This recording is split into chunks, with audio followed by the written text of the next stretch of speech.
أعوذ بالله من الشيطان الرجيم. بسم الله الرحمن الرحيم. ياسين والقرآن الحكيم إنك لمن المرسلين على صراط مستقيم تنزيل العزيز الرحيم لتنذر قوما ما أنذر آباؤهم فهم غافلون لقد حق القول على أكثرهم فهم لا يؤمنون إنا جعلنا في أعناقهم أغلالا فهي إلى الأذقان فهم مقمحون وجعلنا من بين أيديهم سدا ومن خلفهم سدا فأغشيناهم فهم لا يبصرون وسواء عليهم أأنذرتهم أم لم تنذرهم لا يؤمنون إنما تنذر من اتبع الذكر وخشي الرحمن بالغيب فبشره بمغفرة وأجر كريم إنا نحن نحيي الموتى ونكتب ما قدموا وآثارهم وكل شيء أحصيناه في إمام مبين واضرب لهم مثلا أصحاب القرية إذ جاءها المرسلون إذ أرسلنا إليهم اثنين فكذبوهما فعززنا بثالث فقالوا إنا إليكم مرسلون قالوا ما أنتم إلا بشر مثلنا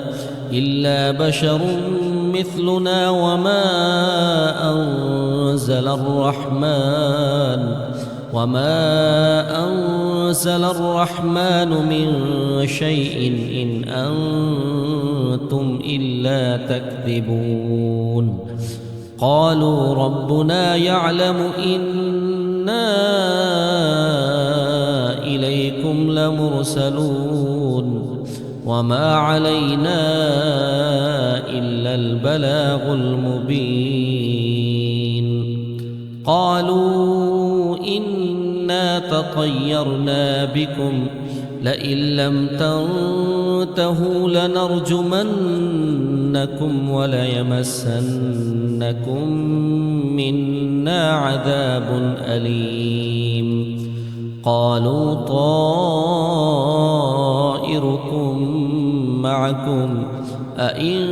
ذكرتم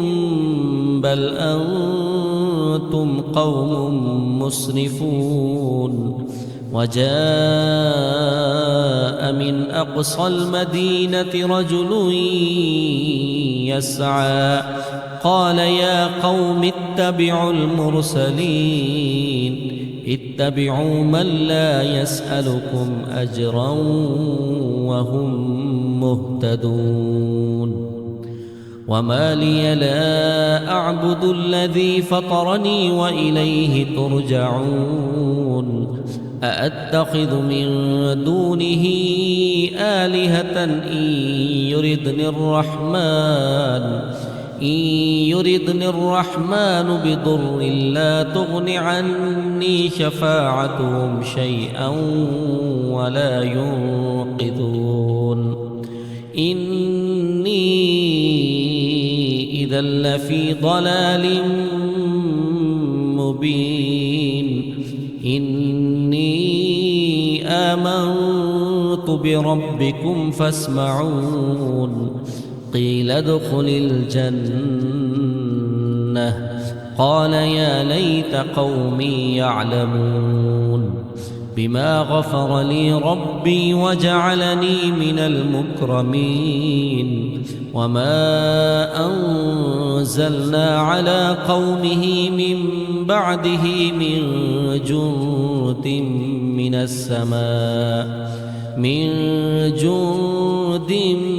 من السماء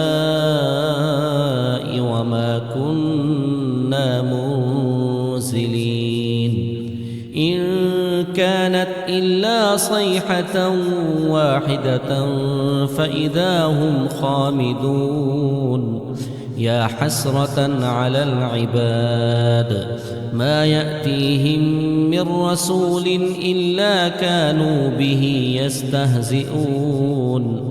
ألم يروا كم أهلكنا قبلهم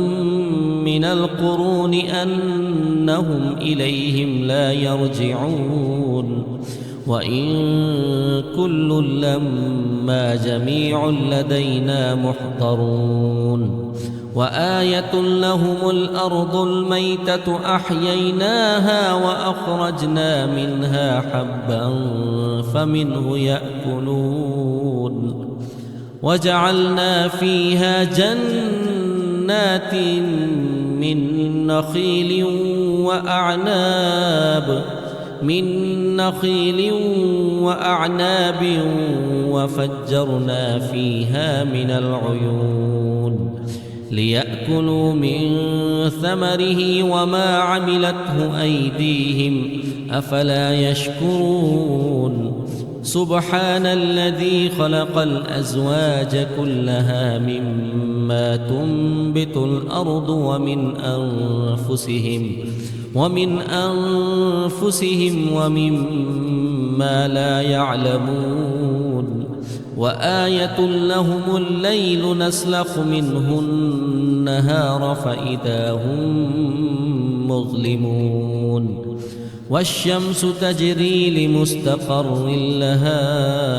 ذلك تقدير العزيز العليم والقمر قدرناه منازل حتى عاد كالعرجون القديم لا الشمس ينبغي لها أن تدرك القمر ولا الليل سابق النهار وكل في فلك يسبحون وآية لهم أنا حملنا ذريتهم في الفلك المشحون وخلقنا لهم من مثله ما يركبون وإن نشأ نغرقهم فلا صريخ لهم ولا هم ينقذون إلا رحمة منا ومتاعا إلى حين وإذا قيل لهم اتقوا ما بين أيديكم وما خلفكم لعلكم ترحمون وما تأتيهم من آية من آيات ربهم إلا كانوا عنها معرضين وإذا قيل لهم أنفقوا مما رزقكم الله قال الذين كفروا للذين آمنوا أنطعم من لو يشاء الله أطعمه إن أنتم إلا في ضلال مبين ويقولون متى هذا الوعد إن كنتم صادقين ما ينظرون إلا صيحة واحدة تأخذهم وهم يخصمون فلا يستطيعون توصية ولا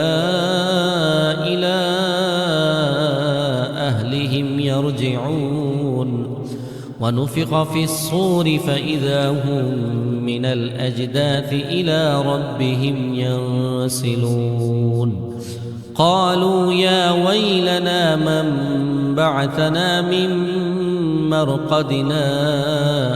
هذا ما وعد الرحمن وصدق المرسلون إن كانت إلا صيحة واحدة فإذا هم جميع لدينا محضرون فاليوم لا تظلم نفس شيئا ولا تجزون إلا ما كنتم تعملون إن أصحاب الجنة اليوم في شغل فاكهون هم وأزواجهم في ظلال على الأرائك متكئون لهم فيها فاكهة ولهم ما يدعون سلام قولا من رب رحيم وامتازوا اليوم أيها المجرمون ألم أعهد إليكم يا بني آدم ألا تعبدوا الشيطان إنه لكم عدو مبين وأن اعبدوني هذا صراط مستقيم ولقد أضل منكم جبلا كثيرا أفلم تكونوا تعقلون هذه جهنم التي كنتم توعدون اصلوها اليوم بما كنتم تكفرون اليوم نختم على أفواههم وتكلمنا أيديهم وتشهد أرجلهم بما كانوا يكسبون ولو نشاء لطمسنا على أعينهم فاستبقوا الصراط فأنى يبصرون ولو نشاء لمسخناهم على مكانتهم فما استطاعوا مضيا ولا يرجعون ومن نعمره ننكسه في الخلق أفلا يعقلون وما علمناه الشعر وما ينبغي له إن هو إلا ذكر وقرآن مبين لينذر من كان حيا ويحق القول على الكافرين أولم يروا أنا خلقنا لهم مما عملت أيدينا أنعاما فهم لها مالكون وذللناها لهم فمنها ركوبهم ومنها يأكلون ولهم فيها منافع ومشارب أفلا يشكرون واتخذوا من دون الله آلهة لعلهم ينصرون لا يستطيعون نصرهم وهم لهم جند محضرون فلا يحزنك قولهم إنا نعلم ما يسرون وما يعلنون أولم ير الإنسان أنا خلقناه من نطفة فإذا هو خصيم مبين وضرب لنا مثلا ونسي خلقه قال من يحيي العظام وهي رميم قل يحييها الذي أنشأها أول مرة وهو بكل خلق عليم الذي جعل لكم من الشجر الأخضر نارا فإذا أنتم منه توقدون أوليس الذي خلق السماوات والأرض بقادر على أن يخلق مثلهم بلى وهو الخلاق العليم إنما أمره إذا أراد شيئا أن يقول له كن فيكون فسبحان الذي بيده ملكوت كل شيء وإليه ترجعون.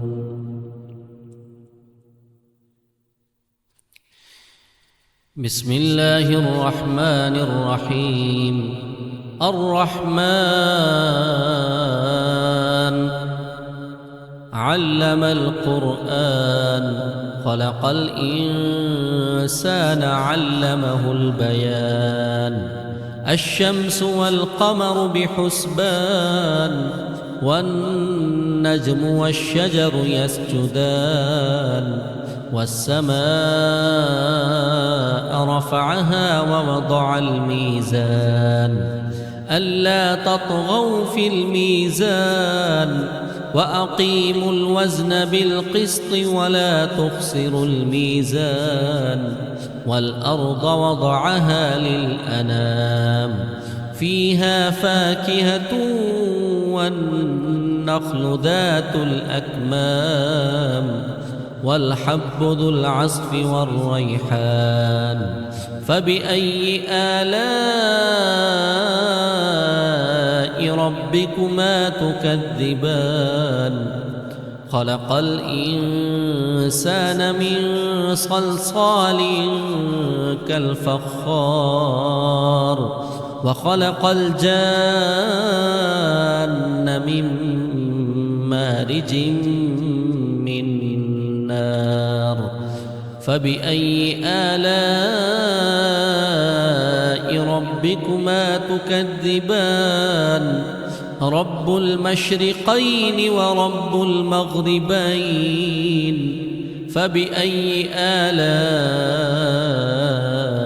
ربكما تكذبان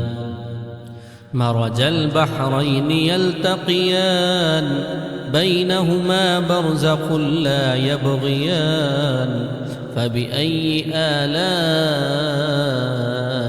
ربكما تكذبان يخرج منهما اللؤلؤ والمرجان فبأي آلاء ربكما تكذبان وله الجوار المنشآت في البحر كالأعلام فبأي آلاء ربكما تكذبان كل من عليها فان ويبقى وجه ربك ذو الجلال والإكرام فبأي آلاء ربكما تكذبان يسأله من في السماوات والأرض كل يوم هو في شأن فبأي آلاء ربكما تكذبان سنفرغ لكم أيها الثقلان فبأي آلاء ربكما تكذبان يا معشر الجن والإنس إن استطعتم أن تنفذوا من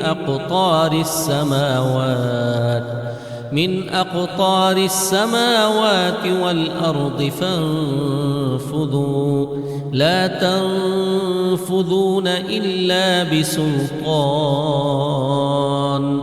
فبأي آلاء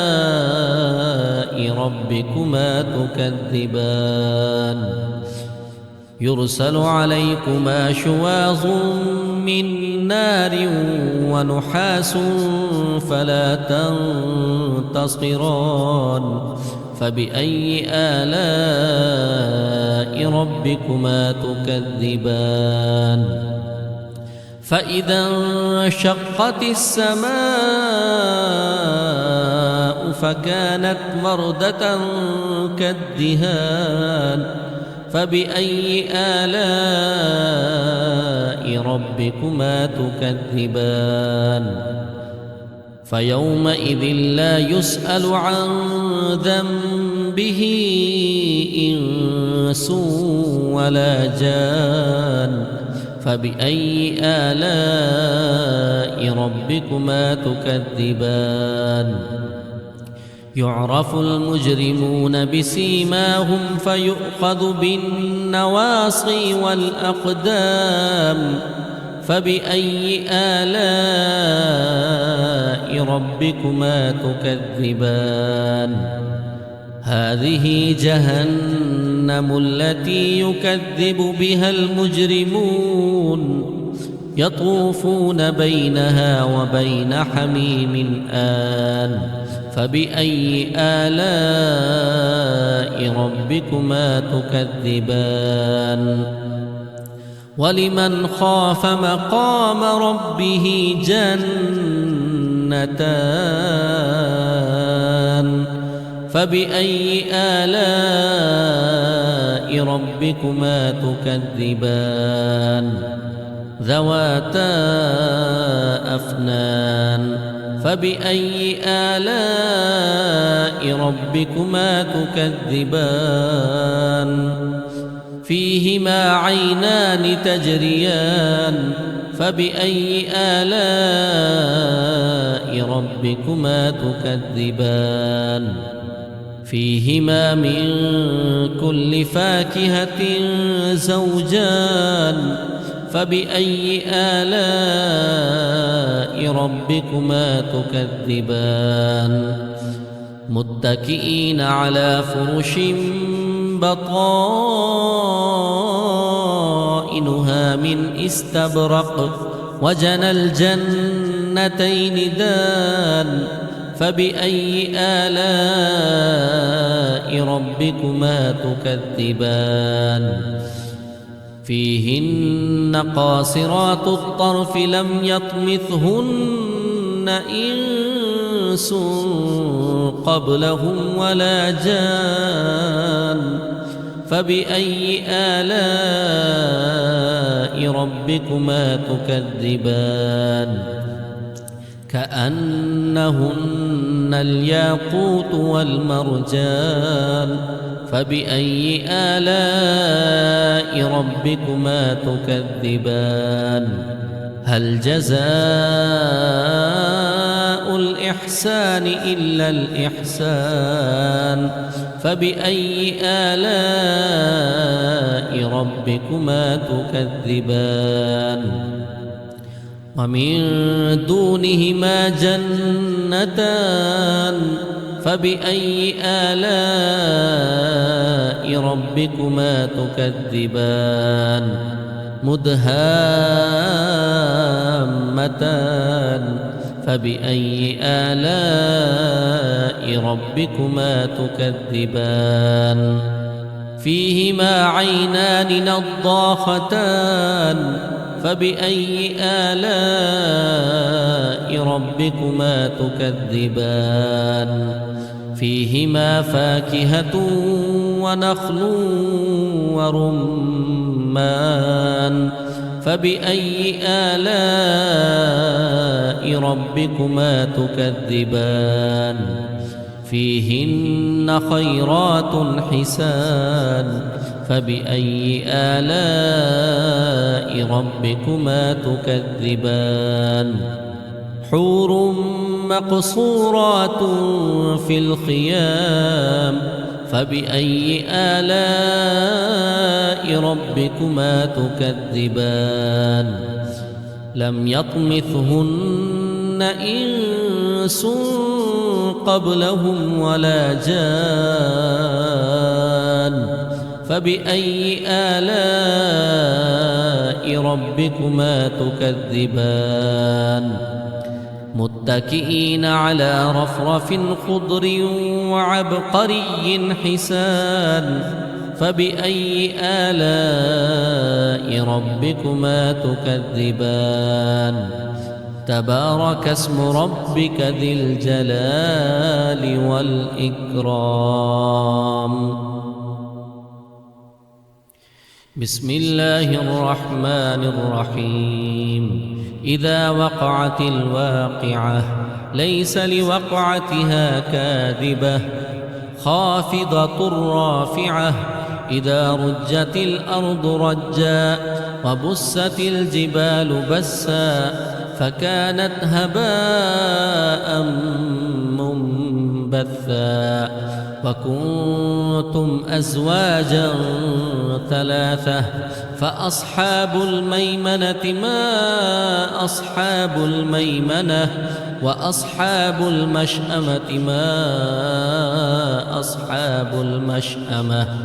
والسابقون السابقون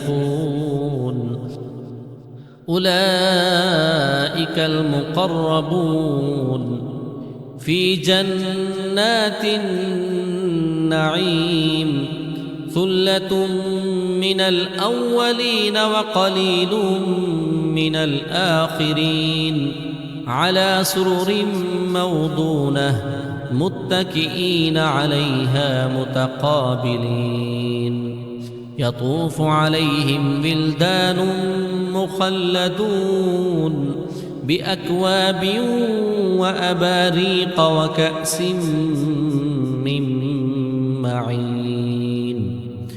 لا يصدعون عنها ولا ينزفون وفاكهة مما يتخيرون ولحم طير مما يشتهون وحور عين كأمثال اللؤلؤ المكنون جزاء بما كانوا يعملون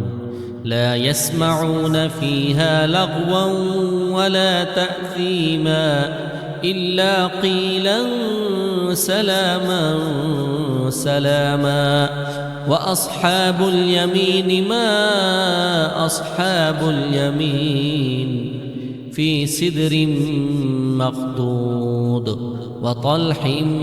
منضود وظل ممدود وماء مسكوب وفاكهة كثيرة لا مقطوعة ولا ممنوعة وفرش مرفوعة إنا أنشأناهن إن شاء فجعلناهن أبكارا عربا أترابا لأصحاب اليمين ثلة من الأولين وثلة من الآخرين وأصحاب الشمال ما أصحاب الشمال في سموم وحميم وظل من يحموم لا بارد ولا كريم إنهم كانوا قبل ذلك مترفين وكانوا يصرون على الحنث العظيم وكانوا يقولون أإذا متنا وكنا ترابا وعظاما أإنا لمبعوثون أو آباؤنا الأولون قل إن الأولين والآخرين لمجموعون إلى ميقات يوم معلوم ثم إنكم أيها الضالون المكذبون لآكلون من شجر من زقوم فمالئون منها البطون فشاربون عليه من الحميم فشاربون شرب الهيم هذا نزلهم يوم الدين نحن خلقناكم فلولا تصدقون أفرأيتم ما تمنون أأنتم تخلقونه أم نحن الخالقون نحن قدرنا بينكم الموت وما نحن بمسبوقين على أن نبدل أمثالكم وننشئكم فيما لا تعلمون ولقد علمتم النشأة الأولى فلولا تذكرون أفرأيتم ما تحرثون أأنتم تزرعونه أم نحن الزارعون لو نشاء لجعلناه حطاما فظلتم تفكهون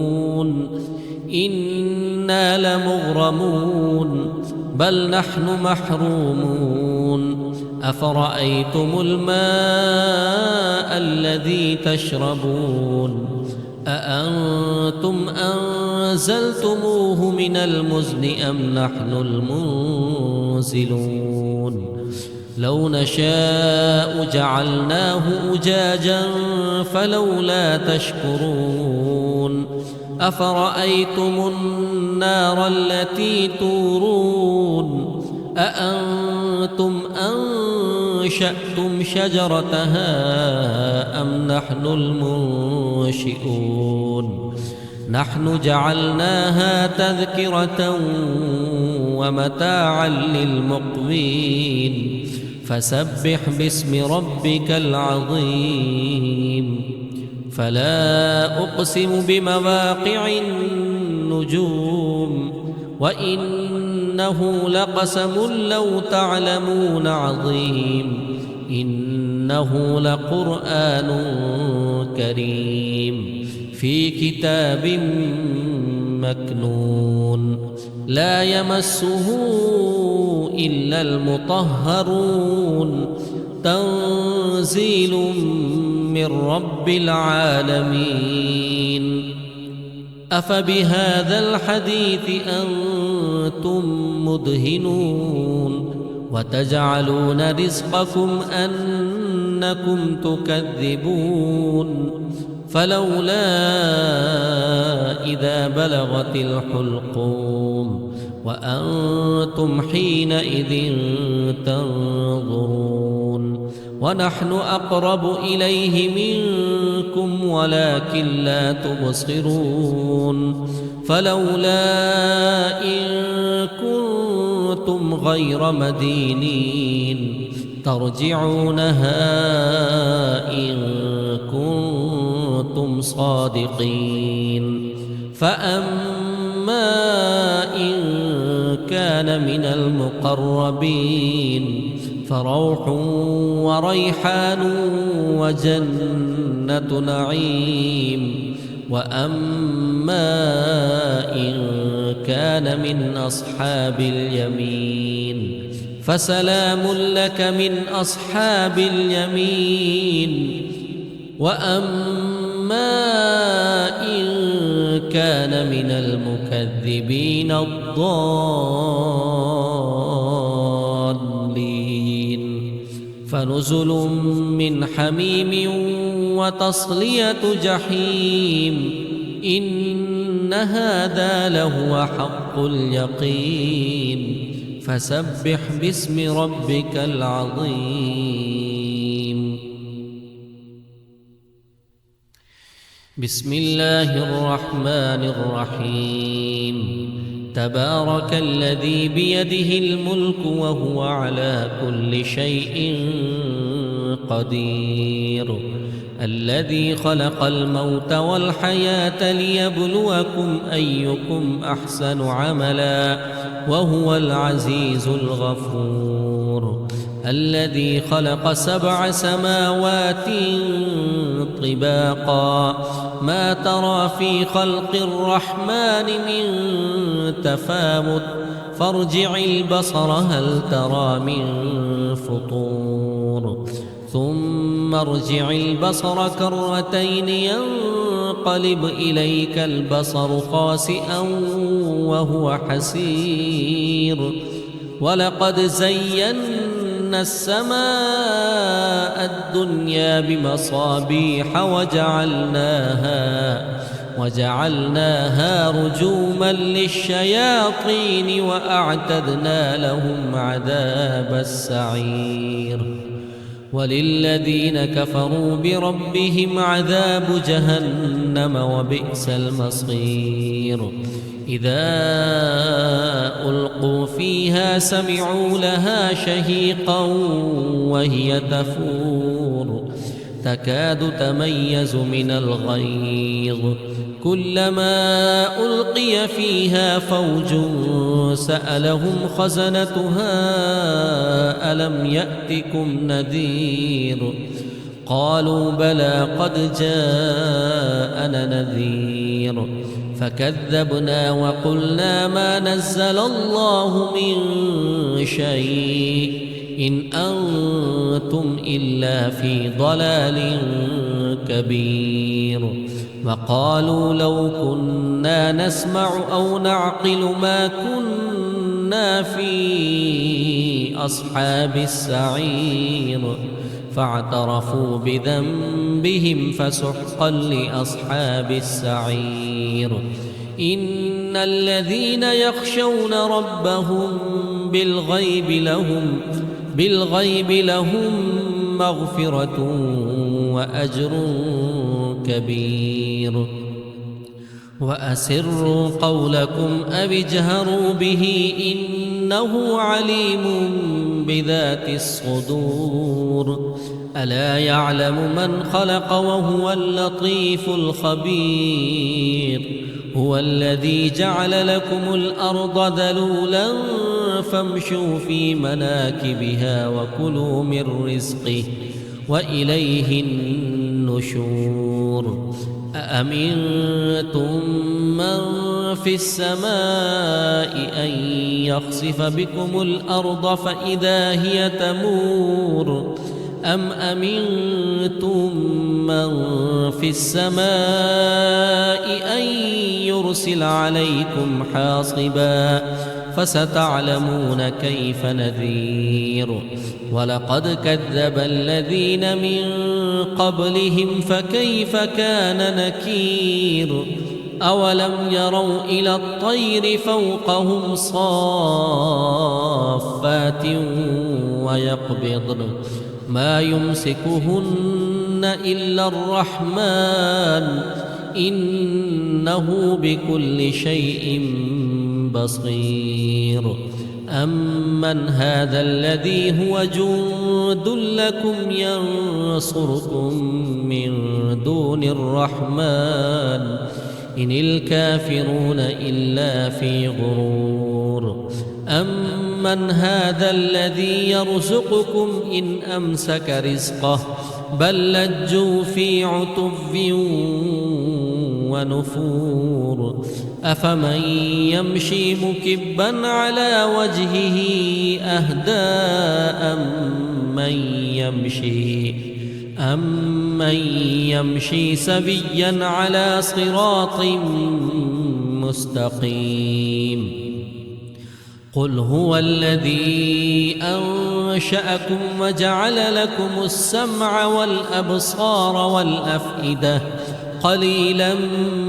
ما تشكرون قل هو الذي ذرأكم في الأرض وإليه تحشرون ويقولون متى هذا الوعد إن كنتم صادقين قل إنما العلم عند الله وإنما أنا نذير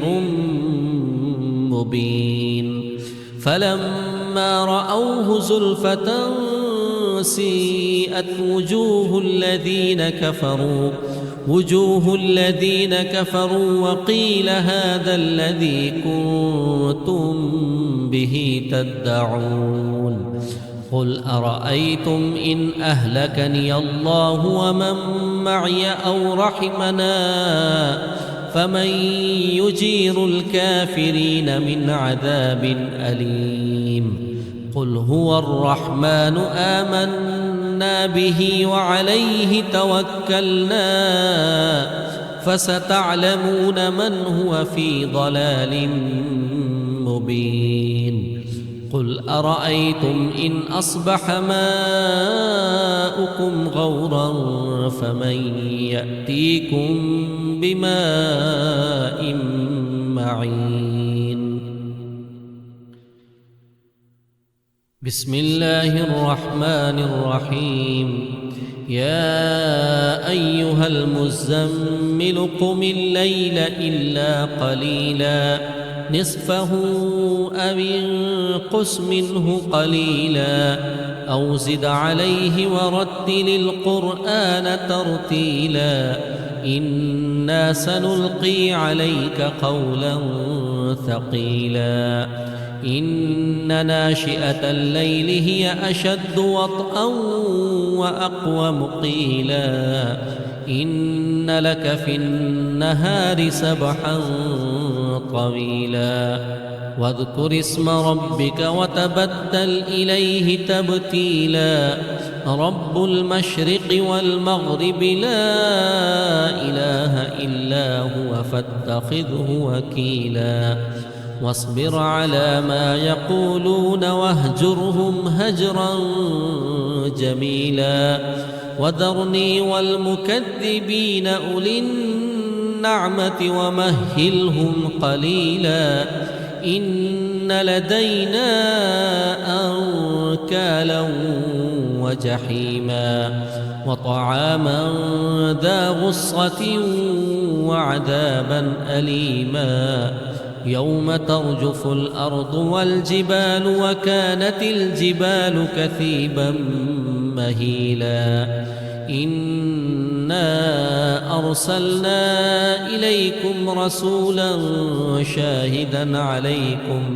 شاهدا عليكم كما أرسلنا إلى فرعون رسولا فعصى فرعون الرسول فأخذناه أخذا وبيلا فكيف تتقون إن كفرتم يوما يجعل البلدان شيبا السماء منفطر به كان وعده مفعولا إن هذه تذكرة فمن شاء اتخذ إلى ربه سبيلا إن ربك يعلم أنك تقوم أدنى من ثلثي الليل ونصفه وثلثه وطائفة من الذين معك والله يقدر الليل والنهار علم أن لن تحصوه فتاب عليكم فاقرؤوا ما تيسر من القرآن علم أن سيكون منكم مرضى وآخرون يضربون في الأرض يبتغون من فضل الله وآخرون يقاتلون في سبيل الله فاقرؤوا ما تيسر منه وأقيموا الصلاة وآتوا الزكاة وأقرضوا الله قرضا حسنا وما تقدموا لأنفسكم من خير تجدوه عند عند الله هو خيرا وأعظم أجرا واستغفروا الله إن الله غفور رحيم.